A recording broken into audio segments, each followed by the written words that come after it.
People 24, vous le savez, c'est votre nouveau rendez-vous du lundi au vendredi à 21 h. C'est notre émission, le tribunal de la télé est tranquillement installé. On va parler de l'actualité des médias, de l'actualité de la télé, mais également de l'actualité de faits divers.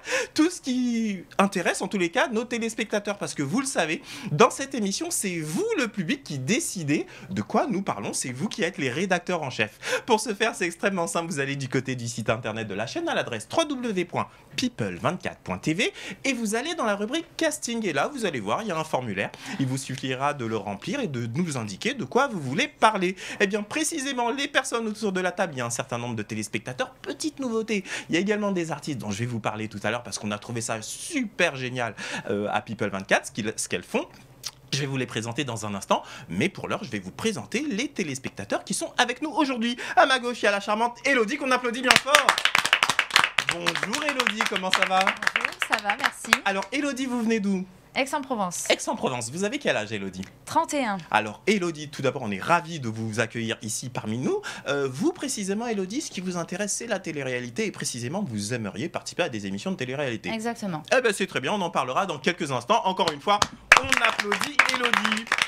À côté d'Elodie, je vous demande de bien retenir son prénom. Elle s'appelle Elsie. C'est une chanteuse absolument adorable. Vous allez l'entendre dans quelques instants, mais pour l'heure, on l'applaudit bien fort. Bonsoir Elsie, comment ça va? Ça va, merci et vous? Ah ben, nous, on est ravis de vous accueillir, parce qu'on est tombé sur un clip à People 24 qu'on a écouté et franchement, on a tous adoré et on tenait absolument à vous recevoir sur notre plateau. Donc, félicitations pour ce clip. Merci. Et nos amis téléspectateurs vont le découvrir dans quelques instants. Juste à côté de Elsie, il est là, il s'appelle Nicolas et il vient de Paris. Bonjour Nicolas. Comment ça va Nicolas? Écoutez, très bien, merci de me recevoir. Ben, c'est nous, on est ravis de vous recevoir. Nicolas, qu'est-ce que vous regardez en règle générale à la télé? Qu'est-ce qui vous Je passionne? suis très série télé, moi. Les séries, hein. Énormément. Quelle est la série que vous préférez par-dessus tout? La série que je préfère par-dessus tout, ce serait American Horror Story. Ah, qui est pas mal. diffusée en France, Pas mais, mal, pas mal, pas mal. c'est- Mais on va en parler dans quelques instants. En tous les cas, merci beaucoup Nicolas d'être avec nous. Juste en face de Nicolas, elle est là, elle est charmante, elle a 19 ans, elle s'appelle Cyrielle et elle est modèle, on l'applaudit bien fort. Bonjour Cyrielle, comment ça va? Très très bien, merci. Alors vous, dans les médias, la télévision, quels sont les types d'émissions que vous aimez bien? Le journal de TF1. D'accord, le journal télévisé. Voilà. Essentiellement pour l'actualité ou pour voir comment est-ce que l'animatrice se coiffe et peigner? Non, je dis ça, mais très sérieusement, parce qu'on s'est aperçu dans une enquête que beaucoup de femmes qui regardaient le journal de TF1 regardaient la manière dont était coiffée l'animatrice. C'est quand même assez marrant. Moi, c'est plutôt pour son style et sa prestance, oui. D'accord, bon, mais c'est une manière de voir les choses. Mais en tous les cas, c'est l'actualité qui vous C'est ça. intéresse par-dessus tout. Eh ben, Exactement. félicitations en tous les cas, Cyrielle. On vous applaudit encore une fois. Juste à côté de Cyrielle, on va sauter ce personnage que je vais vous présenter dans quelques instants. Il y a la charmante Alison Gado. Elle aussi, je vous invite vraiment à retenir son nom. C'est une artiste magnifique et vous allez découvrir dans quelques instants son clip. D'ailleurs, vous allez voir, c'est vraiment super. Bonjour Alison, comment ça va? Bonjour, ravi. Merci pour l'accueil et merci pour votre pêche. Ben écoutez, Merci nous, également pour voilà. nous, en tous les cas, on est ravis de vous accueillir ici parce qu'on est tout comme Elsie qui est là, on est tombé sur un clip qu'on a trouvé juste génialissime et on se dit qu'en France, il y a vraiment du talent, il y a des artistes qui méritent d'être connus du grand public. Ben, vous, tout comme Elsie, on tenait à faire un projecteur sur vous pour que les téléspectateurs vous découvrent. Et ben, écoutez, en tous les cas, tous nos amis sont présents et nous, on est prêts à faire une superbe émission. Et vous l'avez vu, il est là, on l'a reconnu, mon acolyte Vincent Roncelli, qu'on applaudit bien fort. Bonsoir Vincent, comment ça va? Eh ben ça va, la forme, ravi d'être avec vous encore et puis avec ces téléspectateurs qui sont juste formidables. Eh ben écoutez Vincent, Ah en oui. tous les cas, on va découvrir parmi eux de très beaux artistes, mais immédiatement, on va pas perdre de temps, on regarde le sommaire et on attaque immédiatement.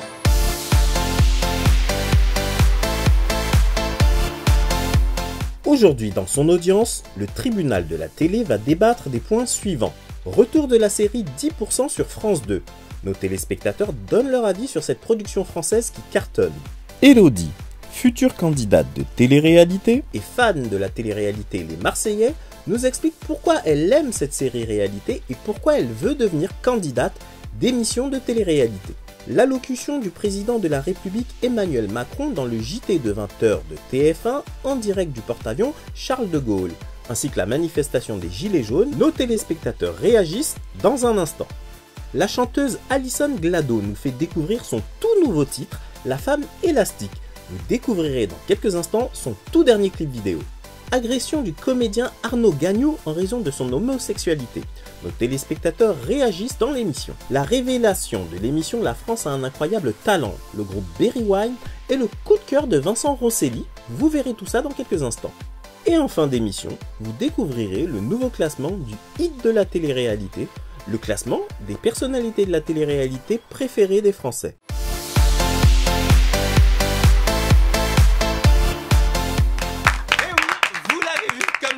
On va vraiment parler de beaucoup de choses aujourd'hui. On va donc pas perdre de temps. Immédiatement, je vais donner la parole à Nicolas. Alors Nicolas, de quoi vous aimeriez nous parler? Alors j'aimerais vous parler du retour de la série 10% sur France 2 qui était mercredi soir. Et donc notamment le premier épisode avec Jean Dujardin, le second est avec Monica Bellucci. Et Monica Bellucci avait un visage complètement différent de ce qu'on peut voir habituellement, donc c'était un très bon retour, j'ai trouvé. Alors cette série, effectivement, hein, elle avait fait l'événement déjà quand elle a commencé sur France 2. Ici, honnêtement, qui a déjà vu au moins une fois cette série? D'accord. Il y a Cyrielle et il y a vous-même. Ben, on va discuter entre nous, parce que moi, sincèrement, je la trouve bien construite. J'avoue que j'ai pas vu, cette reprise, je le regarderai en replay. Mais Cyrielle, qu'est-ce que vous avez pensé justement du retour de cette série 10%? Bah enfin. N'est-ce pas? On l'attendait du coup. Yes, c'est ça. On l'attendait et franchement, c'est une série. Pour moi, c'est la meilleure série française.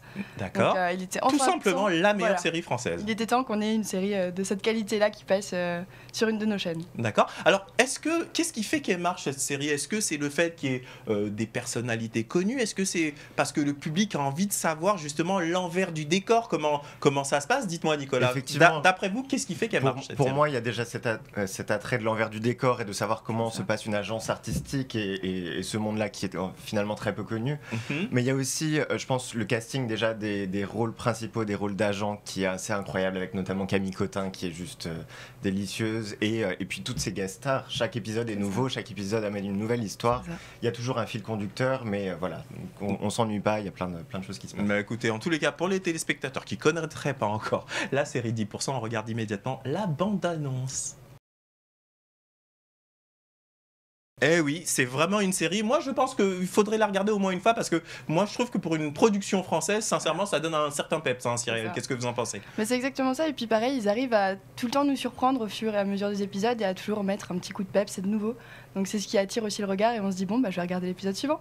D'accord. Vincent, dites-moi, vous n'avez pas suivi la série, mais qu'est-ce que vous pensez de... suivi, mais ça me donne justement, envie, en tout cas. on remarque que les productions françaises, il y a notamment Canal+, qui fait plein d'efforts, commence vraiment à être à un certain niveau. Il n'y a pas que Canal+, il y a sympa, aussi France Télé qui se lance beaucoup et je trouve que, oui, non, franchement, on se développe plutôt bien et même, je trouve qu'on a même des meilleures séries maintenant que même aux États-Unis. Je trouve que la France a réussi à s'adapter et à créer et à faire de belles productions, tout simplement. Oui. Alors, en tous les cas, les Américains sont quand même à un certain niveau, on a un certain temps de retard, mais ceci étant dit, c'est vrai que les scénarios commencent à vraiment être pas mal ficelés. Hein. Aux États-Unis, quand même, les scénarios sont toujours quand même un petit peu la même. Enfin, c'est toujours un petit peu la même chose. Vous avez toujours le méchant, enfin, les séries, tout ce qui est FBI ou ce genre de choses. Alors que la France, je trouve qu'on innove de plus en plus et que les scénaristes proposent de belles choses et innovantes et pour une fois fraîches, quoi. Et je trouve que avec de vrais sujets, exactement. Et je trouve qu'on se rattrape vraiment bien et tant mieux. Cocorico. Eh bien, écoutez, moi, je vous applaudis, Nicolas, d'avoir choisi ce sujet et de l'avoir mis ici dans le tribunal de la télé. Je vous rappelle, hein, chers amis téléspectateurs, que vous pouvez, en ce qui vous concerne, nous rejoindre également. Hein. Pour ce faire, vous allez du côté du site internet de la chaîne à l'adresse www.people24.tv, rubrique casting, et vous nous dites précisément de quoi vous aimeriez parler. Immédiatement un jingle et on continue.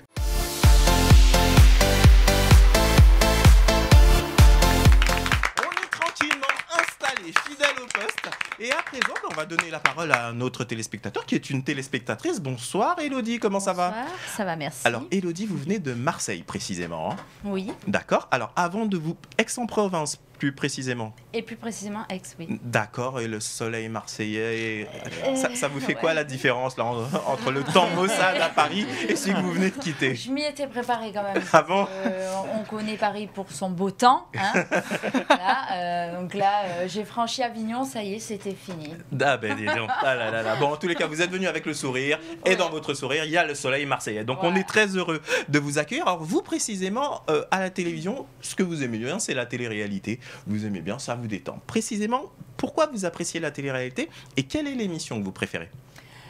L'émission que je préfère, c'est Les Marseillais, parce que c'est vrai on se correspond vachement dans la façon dont ils parlent, les expressions, c'est de chez nous, donc du coup, on s'y réfère beaucoup. Mais il y a une question d'identification, tout simplement. Comme vous êtes marseillaise et vous y retrouvez. Ah oui, au niveau de l'accent et tout, de suite, on se reconnaît. Et moi, ça me fait vachement rire. Pour moi, c'est plus qu'un passe-temps, en fait. Je me sens bien, je me languis l'heure des Marseillais, quoi. D'accord. Ouais. Mais est-ce que... qu'est-ce qui fait, d'après vous, que cette émission, précisément, de télé-réalité, a autant de succès? Parce que c'est vrai qu'elle a littéralement ringardisé Secret Story, elle a ringardisé comme ça beaucoup d'émissions. Pourquoi est-ce que les Marseillais, ça prend, d'après vous? Parce qu'il leur impose des épreuves. Donc, du coup, ça sort un peu plus de Secret Story. C'était toujours les filmer, ils dormaient, ils se levaient. Bon, c'était toujours pareil. Là, les épreuves sportives, tout ça, et puis les clashs aussi. Je pense que c'est intéressant pour les spectateurs quand même. Mais j'ai l'impression que c'est un peu le fil conducteur. Alors, qui ici apprécie la télé-réalité? Qui regarde la télé-réalité de temps en temps? Moi, j'ai eu regardé beaucoup la télé-réalité étant plus jeune, Secret Story notamment, le Loft. Maintenant, un peu moins. Mais ça m'arrive de tomber dessus et c'est vrai que quand on allume la télé sur ça, en général, on reste. D'accord. C'est preneur. Et si vous regardez un peu la télé-réalité ou pas trop? Pas trop. Pas trop? Ça D'accord. m'arrive, mais avec modération. Quoi. D'accord. Je vais poser la question à tous nos amis téléspectateurs. Alors, Cyrielle, est-ce que vous regardez la télé-réalité? Alors moi, j'avoue que j'ai souvent besoin de me vider un peu la tête, donc forcément, je tombe dessus. Et c'est le côté, oui, un peu, les clashs, les épreuves, tout ça. Il y a toujours un peu de suspense. Et précisément, c'est laquelle des émissions de télé-réalité que vous préférez? Marseillais. Les Marseillais également. D'accord. Alison, est-ce qu'il vous arrive aussi de regarder de temps en temps des émissions de télé-réalité? Eh bien, de temps en temps pour les scénarios, parce que je trouve que les scénarios sont exceptionnels et que les personnages sont vachement bien construits. Eh ben là, vous mettez le doigt sur quelque chose de très précis. On a eu un débat d'ailleurs là-dessus parce qu'effectivement, beaucoup de gens estiment que ce sont des véritables comédiens. Est-ce que pour vous également, les personnalités de la télé-réalité, finalement, de réalité, c'est plutôt de la comédie réinterprétée? Je pense que dans les castings, ils trouvent des personnes tout à fait convenables et qu'après on exagère un petit peu les traits pour rendre un côté beaucoup plus cinéma, ce qui fait que d'ailleurs on s'accroche, on s'attache à certaines personnes et d'autres pas. D'accord. Bah écoutez, merci en tous les cas Alison, parce que je trouve que c'est quelque chose de très pertinent. Alors les Marseillais, effectivement, c'est le grand carton. On va se regarder rapidement une bande-annonce pour nous rappeler de quelle émission il s'agit, mais c'est vraiment le grand carton du moment. C'est parti. Cette année, quelle famille l'emportera?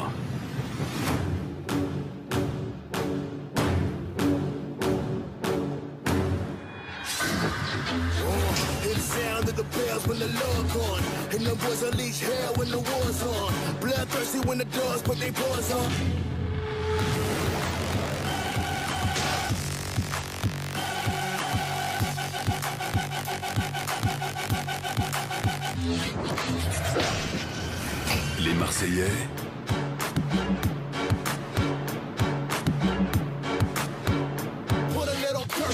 ou le reste du monde?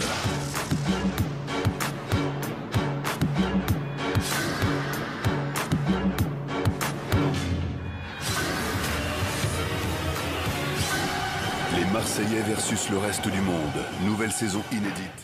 Et oui, c'est ça, ce sont les Marseillais, pour ceux qui ne connaissaient pas encore. Vous l'avez découvert. En tous les cas, merci beaucoup, Elodie, d'avoir parlé des Marseillais. Et on espère, parce que moi, j'ai cru comprendre que vous voulez également faire de la télé-réalité, précisément dans les Marseillais ou un autre type d'émission? Tant que ça ne touche pas l'amour, les sentiments, non, ça je ne veux pas. Mais tout le reste, tout ce qui est aventure, sportif, marseillais, c'est bon. Alors attendez, moi je vais vous embêter là. Alors tant que ça touche pas l'amour, les sentiments, mais dans la télé-réalité c'est principalement l'amour et les Marseillais. Exactement. Et dans les Marseillais, n'en parlons pas, il n'y a que ça. Quand on est sur le fait dans la télé-réalité même, c'est vrai que être amoureuse, ça se contrôle pas, on est d'accord. Mais les types d'émissions, genre les princes de l'amour, les princes et les princesses, venir pour charmer quelqu'un, venir pour... Non, ça c'est pas... En fait, si je vous comprends bien, vous voulez faire une émission de télé-réalité si éventuellement vous y rencontrez l'amour, pourquoi pas, mais pas un programme qui est destiné à ça. Voilà. D'accord. Alors, avec le retour de l'île de la Tentation, c'est pas le genre d'émission que vous voudriez faire. Non. D'accord. C'est trop. Enfin, personnellement, après, je juge pas les gens qui font ça, mais pour moi, c'est trop dévoiler ce qu'on a au fond, quoi. Je viens pour telle personne, alors je la drague. Non, en fait, ça, pour moi, c'est en privé. Après, c'est son point de vue en tous les cas, Elodie. On vous applaudit bien fort. Et d'ailleurs, chers amis téléspectateurs, n'hésitez pas à réagir sur les réseaux sociaux pour nous donner votre point de vue, tout comme l'a fait Elodie, pour nous dire ce que vous pensez effectivement de ces émissions de télé-réalité, dating ou plutôt d'aventure, de sport, etc. Immédiatement un jingle et juste après un autre sujet. Vous êtes bien dans le tribunal de la télé.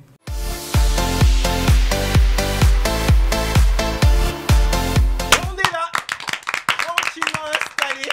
Vous êtes bien dans le tribunal de la télé. Comme vous avez pu le constater, ce sont nos téléspectateurs qui sont les rédacteurs en chef et qui nous disent précisément dans l'actualité des médias ou à la télévision ce qu'ils ont apprécié. Précisément, je vais donner la parole à Cyrielle. Cyrielle, de quoi vous aimeriez nous parler aujourd'hui ? Alors, de l'élocution de Macron. Alors, très bien. Donc, la dernière élocution qu'a fait le président de la République sur le porte-avions Charles de Gaulle. Voilà. Parce qu'il voulait pas faire plus grand. Donc forcément. Eh bien, on vous écoute. Non, mais tout ça pour dire qu'on voit un petit peu dans quel pétrin on est en train d'aller. Enfin, du moins, c'est mon point de vue. Mais on voit, avec ce qui va se passer du coup samedi, forcément, on voit bien que le pays va mal. Et qu'avec toutes ces hausses à droite à gauche, on voit bien qu'au final, la grande majorité de la population est en train de perdre du pouvoir d'achat plutôt que d'en gagner. D'accord. Alors précisons que nous enregistrons l'émission le vendredi et que samedi c'est déjà passé, mais vous parlez bien évidemment de la manifestation des Gilets jaunes. Est-ce que vous y avez participé ? Alors j'aurais bien voulu, mais j'avais pas le temps. D'accord. Donc du coup, j'ai pas pu. Mais j'y étais avec le cœur en tout cas. D'accord. Alors, si j'ai bien compris, ce que vous mettez en discussion aujourd'hui sur la table, et on va poser la question à nos amis téléspectateurs qui sont là, c'est cette manifestation des Gilets jaunes, vous la soutenez parce que vous comprenez, je dirais, ce problème de pouvoir d'achat, etc. Qui ici soutient ce mouvement des Gilets jaunes ? Alison, vous vouliez rajouter quelque chose ? Eh bien, je pense sincèrement que nous sommes le pays le plus taxé par rapport aux autres. Je ne sais pas si vous avez vu ce petit tableau qui a été diffusé sur Internet, notamment le prix du carburant qui a été vendu dans différents pays. On voit vraiment la différence. On est taxé à hauteur de 10%, voire 15% de plus que les autres pays. D'accord. Alors, c'est à noter, effectivement, clairement, dans le prix de l'essence, il y a une part importante de taxes, mais est-ce que, et c'est une question que je vous pose, chers amis téléspectateurs, est-ce que c'est le gouvernement qui est responsable de tout ? Parce qu'on sait pertinemment qu'il y a le prix du baril qui a sérieusement augmenté et que 75% de ce prix, c'est le gouvernement français n'y est pour rien. Vous en pensez quoi, Vincent ? Oui, c'est exactement ça. Le baril de pétrole a augmenté, donc c'est vrai qu'il y a la taxe de l'État, mais il n'y a pas que ça. Alors maintenant, c'est sûr qu'ils mettent en place une taxe pour faire une prévention pour limiter le réchauffement climatique. Alors c'est vrai que ça c'est le petit point négatif, mais c'est vrai que le baril de pétrole a un énorme impact. On n'est pas le pays à être le plus cher. La Grande-Bretagne a une plus grosse taxe que nous. Maintenant, moi, la seule chose en fait qui m'inquiète, c'est surtout pour ceux qui vivent à la campagne, par exemple, et qui n'ont tout simplement pas le choix que d'avoir une voiture. Là, ça risque de poser un problème. Maintenant, soi-disant, il va y avoir des mises en place, des aides pour les salariés ou pour les employés. Maintenant, j'attends de voir et on va voir ce que ça va donner. Alors, dans les faits, ces aides ont bien été mises en place, mais effectivement, on s'est rendu compte que dans certains endroits, dans beaucoup d'endroits d'ailleurs, l'enveloppe qui était allouée à ces aides, par exemple pour l'année 2018, est déjà atteindre, ce qui fait que c'est beaucoup de concessionnaires en réalité qui avancent l'argent pour se faire ensuite rembourser par l'État. Nicolas, vous vouliez rajouter quelque chose ? Je pense qu'aussi, c'est vrai que dans les zones rurales, les personnes ont... la voiture est essentielle pour eux et il faudrait développer les transports en commun et les modes alternatifs pour trouver des solutions à ça. Mais c'est vrai que pour le moment, augmenter le prix de l'essence, c'est pas la solution. D'accord. Alors, je vais redonner la parole à Cyrielle dans un instant, mais je voudrais vraiment entendre tous nos amis téléspectateurs sur ce sujet. Précisément, là, en l'occurrence, on parle des Gilets jaunes qui, effectivement, estiment que le gouvernement taxe beaucoup trop, etc. Donc, Elsie, vous, qu'est-ce que vous avez pensé justement de cette manifestation des Gilets jaunes ? Est-ce que vous vous sentiez concerné par ce problème d'essence et de pouvoir d'achat en règle générale ? Alors moi, je m'intéresse pas trop à la politique. Parce que ça m'énerve, hein. On se renvoie tous la balle et c'est un peu énervant. Mais d'un côté, mais en tant que citoyenne, est-ce que, sans faire de politique précisément... Moi, ça me pose plus un problème pour la planète, en fait. Voilà, c'était... C'est surtout pour ça, en fait, parce que, bon, nous, on se renvoie la balle, c'est une chose, mais la planète, elle morfle, quoi. Alors, en l'occurrence, justement, c'est ce que dit le gouvernement. Il dit... mais on fait ça avant tout pour la planète. Donc, est-ce que quand on a une politique, je dirais, pro-environnementale, eh ben, ça ne fait pas en sorte que finalement les taxes augmentent et finalement le citoyen n'est pas content? Vincent, vous en pensez quoi? Le problème, en fait, c'est que l'État était trop vite. C'est-à-dire que normalement, il faut prévoir petit à petit en disant, écoutez, on prévoit de faire ça dans plusieurs mois, mais là, c'est d'un coup. C'est bam, c'est coup de hache, ça augmente tout de suite. Donc, je suis d'accord pour éviter le diesel, parce que c'est vrai que ça a un impact environnemental considérable. Il faut quand même penser à la planète. Et les experts ont dit que d'ailleurs, si on ne va pas s'améliorer sur ce plan-là, sachez que dans plus de 2 ans, la planète c'est en 2030 risque d'être... qu'on va basculer. Même avant, oui, la planète risque d'être vraiment au plus mal. Maintenant, il faut prévoir, il ne faut pas le faire tout de suite et il faut prévenir. C'est vrai que là, le fait d'appliquer tout de suite, bam, une taxe assez forte, c'est quand même très fort. Et même d'ailleurs, Ségolène Royal, qui était l'ancienne ministre de l'écologie, l'a rappelé que non, on ne taxe pas les gens tout de suite énormément. Ça ne marche pas, tout simplement. Alison, est-ce que vous, ce problème justement de consommation et d'écologie, est-ce que c'est quelque chose qui vous tient à cœur? Eh bien, effectivement, oui, c'est quand même un sujet qui est présent et quelque chose qui peut nous toucher. Maintenant, je trouve aussi qu'au niveau des taxes, je ne suis pas tout à fait d'accord avec toi parce qu'en fait, ils taxent effectivement sur le carburant, mais on taxe aussi sur le tabac. Après, on taxe sur les impôts et en fait, ça n'en finit jamais. Donc, qu'est-ce qui est plus important justement chez les gens? C'est soit notre confort à nous personnel ou effectivement, tu le disais, le sujet sur l'écologie. C'est quoi le juste milieu? L'humain est égoïste. C'est effectivement. Comme il disait, ils mettent un coup de hache pour les taxes, mais pour ce qui est de prendre des décisions pour la planète, ça prend 10 ans, quoi. Alors, les décisions pour la planète, effectivement, ça prend du temps parce que malheureusement, la France toute seule, au final, ne peut pas faire grand-chose. Il faut qu'il y ait effectivement le concert des nations et tous les pays qui vont dans la même direction. Or, effectivement, aujourd'hui, en réalité, qu'est-ce qui se passe? C'est que vous avez tout un tas de pays qui sont en voie de développement et qui disent, attendez, vous, pendant des années, vous avez construit vos pays et maintenant, vous êtes tranquille et nous, vous allez nous empêcher de les construire également. On en revient toujours à notre cause, à nous, en fait, alors qu'au lieu de tous se réunir, de faire abstraction de certaines choses pour vraiment penser à la planète, quoi. Est-ce que vous, personnellement, Elsie, est-ce que vous, personnellement, dans vos impôts, parce que c'est de ça dont il s'agit finalement... Je ne paye pas d'impôts. Alors, vous ne payez, en réalité, vous payez des impôts, ne serait-ce que quand vous consommez, vous payez de la TVA et en réalité, vous participez à l'économie française. Donc c'est vos impôts, vous êtes citoyenne et vous payez aussi des impôts. Quelqu'un qui n'est pas sujetti à l'impôt sur le revenu, ça ne veut pas dire qu'il ne paye pas d'impôts, donc je le précise. Tout le monde paye des impôts. Vous, précisément, est-ce que l'argent de vos impôts, de la TVA notamment, est-ce que vous seriez prête, justement, par rapport à la difficulté de la planète et à tout ce changement climatique, est-ce que vous seriez prête à ce qu'une partie de vos impôts aille justement au développement de ces pays qui souhaitent se développer, mais utilisent effectivement pour cela pas forcément les bonnes méthodes? Moi j'ai une grande empathie après, donc forcément évidemment que si je peux faire ça je le ferai avec plaisir, quoi, plutôt que mon argent parte dans je ne sais où. En fait, dans le sens de ma question, la chose elle est très simple, c'est que comme vous le disiez tout à l'heure, l'être humain est un peu égoïste. C'est-à-dire que tant que ça ne concerne pas ses impôts, tant que ça ne concerne pas son argent, on dit oui, amen. Mais quand on se rend compte que c'est son pouvoir d'achat qui commence à être touché, là, on n'est plus aussi écologique que ça. Qu'est-ce que vous en pensez, Elodie? C'est ce que je pensais tout à l'heure, mais vous avez mis le doigt dessus. Surtout toi. En fait, on a mis du temps à réaliser que la planète va mal. En fait, je regardais un peu sur Internet, les autres pays s'y sont mis déjà depuis un moment.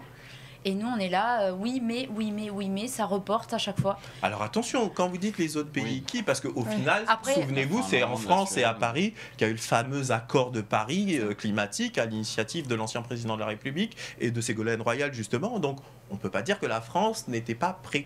C'est vrai que pendant des années, on n'a rien fait, mais ensuite a accéléré Voilà, pour aller dans cette voie écologiste. Ben là, le coup de massue qu'ils nous mettent, moi je trouve qu'il y a un gros décalage à... Je comprends pas pourquoi d'un coup, en fait, comme je parle pour nous, les personnes du Sud, ils ont décidé de nous faire payer un péage pour descendre à Marseille, 5 €, pour remonter à Aix-en-Provence, 2,50 €. Pourquoi ? Pour qu'on prenne du covoiturage, des bus, Mais est-ce que c'est... Ah, effectivement, ça, par rapport à votre pouvoir d'achat, il y a une conséquence, mais comme vous l'avez dit, c'est peut-être pour inciter à faire du covoiturage et utiliser moins la voiture. Donc c'est ce que je disais tout à l'heure. Est-ce que le citoyen, on est tous pro-écologique, mais vous voyez, dès que ça concerne votre portefeuille, oui. là vous l'êtes un petit peu moins. Franchement, ça fait mal. Voilà, moi je le dis, la planète, ok, il n'y a pas de souci, je respecte et tout, mais le portefeuille, pour ceux qui gagnent misère, moi je trouve ça excessif, quoi. Nicolas, je vois que vous vouliez réagir. Moi qui ai vécu un petit peu aux États-Unis, ils ont mis une mise en place qui est très bien pour les autoroutes. C'est à partir du moment où on fait du covoiturage, où on est plus de 4 personnes dans la voiture, on a le droit de prendre des voies express qui en fait évitent, qui sont comme des voies de bus en fait et qui évitent tous les bouchons. Et ça incite beaucoup de personnes justement à faire du covoiturage ou demander ou à partager son véhicule. C'est vraiment pas mal ce que vous venez de dire, Nicolas. Donc en fait, en somme, quelque part, pour inciter les Français à aller dans cette voie écologique, pour vous, il faudrait leur donner une forme de carotte, une forme de prime supplémentaire qui aille dans ou davantage. C'est vrai que si à partir du moment où on est plusieurs dans une voiture et qu'on est entre guillemets écologique parce que la voiture sert à plusieurs personnes, donner un avantage de rapidité par une route prioritaire ou éventuellement de non-péage, pourquoi pas, ça peut être une option. D'accord, Vincent, vous c'est ce que souhaite mettre le gouvernement en place. Justement, mercredi dernier, c'est ce qu'ils en ont parlé au niveau du parloir, en fait, à l'Élysée. Ils ont dit que justement, ils voulaient beaucoup se développer sur le covoiturage. Donc, ce que tu dis, ce qui se passe aux États-Unis, c'est ce qui va se passer également en France, où ils veulent beaucoup miser là-dessus, en tout cas. Et notamment sur les salariés qui font du covoiturage pour aller au travail. En tout cas, c'est ce qu'ils souhaitent de plus en plus mettre en place pour résoudre cette solution de baril de pétrole. D'accord. Alors, on est parti, Cyrielle, de votre intervention sur l'allocution du président de la République. Vous avez vu que nos amis téléspectateurs avaient beaucoup de choses à dire, puisqu'on a parlé des gilets jaunes, etc. Vous vouliez rajouter quelque chose en conclusion sur ce sujet ? Mais du coup, ça revient un peu au même. C'est que moi, je suis quelqu'un qui a une conscience écologique de plus en plus forte. Du coup, je consomme écolo. Sauf que pour consommer écolo, donc bio, manger plus, producteurs locaux et compagnie, il faut avoir le porte-monnaie. Sauf que moi, je me retrouve face à un problème dans ma région, donc je suis originaire d'Alsace, c'est que c'est une région qui est assez rurale, donc tout ce qui est bus, c'est très mal mis en place, tout ce qui est train, c'est très mal mis en place. Et le souci, c'est que j'ai des amis à moi qui se retrouvent au chômage, à perdre leur alternance, parce que le prix du baril a triplé de volume et que du coup, ils n'ont plus les moyens de subvenir à leurs besoins. Donc, on va se retrouver face à une hausse du chômage parce que la France n'est pas assez bien l'engrenage de tout ce qui est train, portefeuille, au final, ça marche pas. Alors attention, parce qu'on est parti, si vous le permettez, sur l'allocution du président de la République. Alors, je vais volontairement être piquant, parce que vous le savez, dans cette émission, lorsque je vois que pour vous aider à réagir ou pour vous entendre, parce que moi, c'est le but de cette émission, vous avez pointé l'allocution du président de la République. Mais est-ce que, en France, finalement, le français n'est pas un peu toujours grognon, un peu toujours à chercher un coupable? Parce que si je me permets de vous dire ça, c'est est-ce que le président de la République est là que depuis 1 an est responsable de tous ces mots, finalement, Elsie? On est mal vu par les autres pays. Le français est un peu, comme vous avez dit, grognon. Et encore, c'est gentil le mot grognon. C'est mignon même. Alors attention, on est mal vu, mais en même temps, ils admirent la culture française, ils admirent l'histoire de France, ils disent, ça c'est un peuple qui ne se laisse pas faire, etc. etc. Donc c'est aussi positif dans certains aspects. Il y a quand même de l'hypocrisie quelque part, je pense. Même s'ils nous admirent, notre histoire, c'est notre histoire. Voilà, il y a des choses qui sont marquées, qui se sont passées, qu'on ne peut pas effacer. En tous les cas, dans ce que vous dites, Elsie, il y a le président Trump qui a tweeté justement contre Emmanuel Macron et la France il y a quelques temps en disant oui, c'est bien beau tout ça, mais pays qui a 10% de chômage, et il a employé sa fameuse phrase « Make French great again », d'un air de dire que oui, la France est plus que c'était quelque part. Vincent, qu'est-ce que vous vouliez dire là-dessus? là-dessus? Oh, là-dessus, plein de choses. Déjà, quand on t'accueille dans un pays et que tu reviens dans ton pays et que tu critiques autant la France, il fallait pas venir, tout simplement. Et je tiens également à dire que oui, monsieur, nos vins français sont excellents par rapport aux vôtres. Et je vois pas pourquoi on baisserait votre taxe pour venir ici, sachant que vous nous avez déjà piqué des vignes françaises pour partir aux États-Unis. Donc en fait, les vins des États-Unis, c'est un petit peu les nôtres. Donc bon, Monsieur Trump, si vous êtes devant la caméra, là, je crois que Vincent sa réaction sur Twitter, franchement, je trouve que c'est pas digne d'un chef d'État. Et notamment aussi ce qu'il a dit sur la Californie après les incendies, je trouve que c'est pas top. Oui, mais est-ce que Donald Trump, finalement, parce que là, vous allez dans une voie donnée, est-ce que en réalité, il s'adresse à son électorat uniquement? Il fait une politique où il s'adresse qu'à son électorat, il ne pense qu'à son électorat. Qu'est-ce que vous en pensez, Nicolas? Oui, je suis assez d'accord. Je pense que vu de la France, ces tweets, on les lit, on les voit, ils font parler, mais j'espère que personne n'est vraiment atteint par ces tweets-là, parce qu'ils sont complètement ridicules. Comme l'a dit le président de la République, au final, d'un point de vue militaire notamment, la France et les États-Unis resteront partenaires, etc. Il allait au-delà de ces tweets et il n'a pas répondu. C'est du show, c'est pour son électorat, on sait comme c'est le mode de communication et c'est pour faire du buzz. Bon, en tous les cas, je vois que le sujet sériel a mené le débat et je vous en remercie. Nous, immédiatement, on va reprendre tranquillement nos aises. C'est une page de publicité et on revient immédiatement dans le tribunal de la télé. À tout de suite.